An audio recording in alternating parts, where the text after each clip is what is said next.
কি ব্যাপার তোমার ঠোঁট কেন তো লাল লাগছে? আমার ঠোঁট লাল না তো। তাহলে মিয়া মানুষ কাল হাটে ব্যবসা করতে গেছিল ঠোঁটে কেউ কামড় মেরেছে নাকি তোমার? আমাকেও কামড়ে মারেনি। আমার দুঃখের কথা শুনলে তুমিও কান্দি মারবা। কিসে লেগে জানো?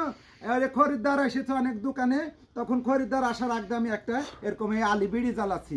জ্বালানির পর খরিদ্দার যখন চলে গেছে তখন এই বিড়িটার এই মুখ নালি এই মুখ যেমনি লিছি আর অমনি আমার এই জায়গা ছাকা লাগি পড়ে গেল। তোমাকে মিয়া মানুষ সেই ঠোঁটে চুমু দিছে। আর আমি বিড়িটা এই ভাগু ফেলে দিছি, দিয়ে ওমা করে উঠেছি।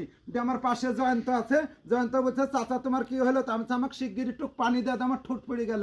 আর আমার বড় ছেলে ছোট ছেলে যে রিফাত হাঁটে আছে, ওই আবার খালি মিশ করে হাসছে আর বলছে মায়েক যা বলবো, মায়েক যা বলবো, মায়েক যা বলবো। মায়ের তো এসে বুঝলিছে যে মিয়া মানুষ একটা চুমু দিয়ে তোমার ঠোঁট পোড়া ফেল দি। আমাকে হাতে কে মিয়া মানুষে তোমার দেবে? এই মিয়া আমার কথা বুঝেই না ভাই। কত তোমার কাছে সাহায্য করতে আসে বলি বাহানা করে বুক ঠাকাই দিয়ে তোমাকে আদর করে। ও তোমার মনে এদিকে সন্দেহ না? হ্যাঁ, বুট তাহলে খাইতে তুমি আসে। রামপুর হাটে ব্যবসা করতে যাও, আমি আর যাব না।